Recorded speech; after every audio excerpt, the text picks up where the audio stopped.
Listed at 1.95 million, comp value 2.1 million, sold for 2.25 million. The listing price was intentionally wrong, and it worked. Here is when this strategy makes money and when it backfires. Welcome to The Explainer. Today we're diving into a really fascinating mathematical paradox that basically defines the California real estate market. You know, in most of the country, pricing a home well below its actual value, that's a massive mistake.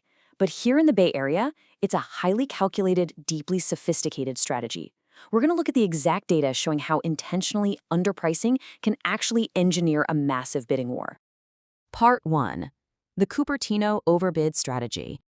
So in certain hyper-competitive environments, getting the initial number perfectly right on paper is actually the completely wrong move if you want to maximize your final outcome. We just heard the raw data of this. A listing price set intentionally wrong, totally contradicting the comps, and it yielded a massive, oversized return. Let's look at how this actually plays out in the real world. We've got a 3-bedroom home in Cupertino. The true market value, based strictly on neighborhood comps, was exactly $2.1 million. But instead of listing there, they deliberately dropped an anchor, 7% below that value, starting at $1.95 million.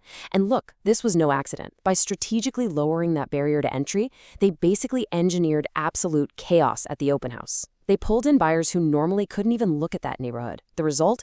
18 offers in just 5 days, and a final sale price of $2.25 million. That's $150,000 above the true comp-supported value. The $1.95 million list price was completely wrong, mathematically speaking, but that $2.25 million result was just beautifully engineered. Part 2. Why intentional underpricing works. Let's break down the psychology and the hard data behind why this highly conditional strategy works so incredibly well in supply-constrained markets like San Jose and the broader Santa Clara County area. The secret sauce is this multiplier right here, 3.4. The data clearly shows that listings priced 5 to 8% below their true comp value receive 3.4 times more offers than homes priced right at the comp value. You aren't just getting 1 or 2 extra people in the door. You are exponentially expanding your buyer pool. And this drop in price, it creates a psychological frenzy. Suddenly, buyers aren't trying to negotiate the seller down, they're actively competing against 12 other buyers to push the price up. It completely flips the transaction dynamic. But, and this is a massive but, the strategy requires some highly specific, almost perfect market conditions to actually work safely. The goal is to generate 12 to 18 offers in a really tight window, like 7 to 10 days. To do that, first, you absolutely must have extraordinarily tight inventory. Second, you need a remarkably deep buyer pool that's fully approved and ready to jump immediately. And crucially, you need 0 disruptions in interest rates. If you price accurately at the comp level, a listing might sit for 28 days. This strategy compresses that entire 28-day timeline into a single weekend. But again, only if the macroeconomic environment is absolutely flawless. Part 3. The Sunnyvale Pricing Backfire. Okay, we have to look at a cautionary tale here, because you can never ever guarantee this strategy always works. If the market shifts even a tiny bit while your listing is live, intentional underpricing can quickly become a very expensive mistake. Take this real-world scenario from Sunnyvale. A seller listed their home at $1.65 million, which was a full 10% below the comps. In a normal heated Bay Area market, this would trigger an absolute frenzy on day one. But conditions shifted abruptly mid-listing. Mortgage rates suddenly spiked by 0.5% on a Wednesday, and that cooled buyer urgency basically overnight. And on top of that, 3 competing listings hit the market in the exact same neighborhood that very week, totally diluting the buyer pool. The strategy just collapsed under bad timing. Because that required frenzy just didn't happen, the home only got 4 offers.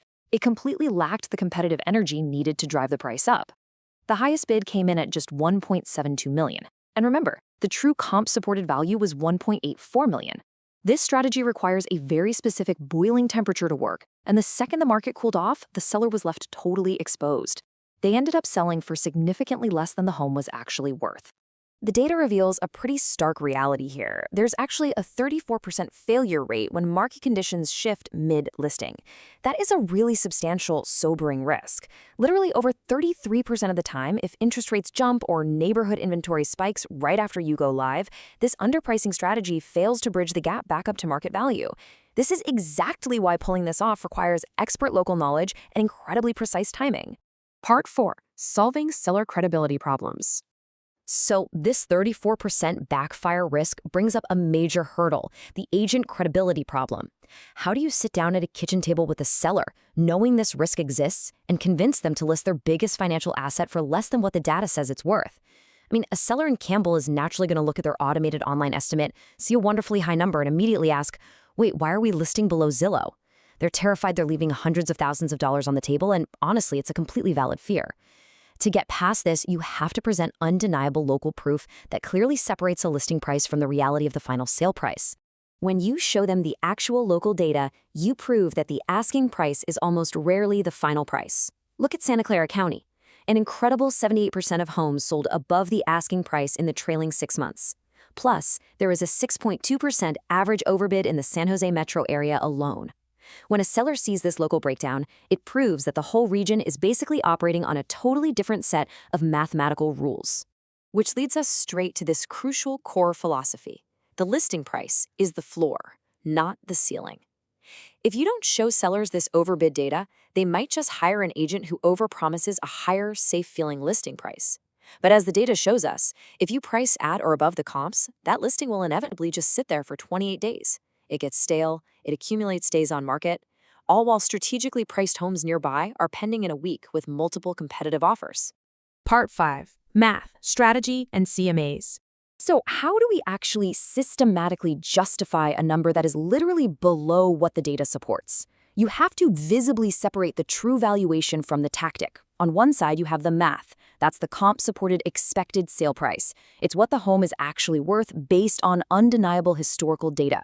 On the other side, you have the tactic. That's the intentionally lowered listing price designed specifically to generate that 3.4 times offer multiplier. You have to explain exactly why starting lower mathematically ends higher. And crucially, you have to present both of these competing numbers together to maintain total transparency with your seller. Part 6. The Execution Advantage.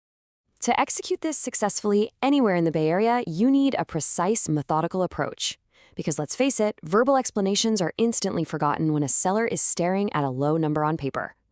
First, you show the raw comp math so they can verify it themselves. Second, you add written agent commentary right next to the math, explaining the multi-offer strategy. You document that you're listing 5 to 8% below comps to generate 12 plus offers, and you expect to sell 5 to 8% above. Third, you align the seller. You make sure they actually understand that the price range on the document reflects the expected final sale price, not the initial listing tactic. By bringing this all together using CMA Flow, the seller gets a single, cohesive document that perfectly solves the credibility problem. The pricing transparency shows the hard data, while the embedded commentary carries the strategic explanation.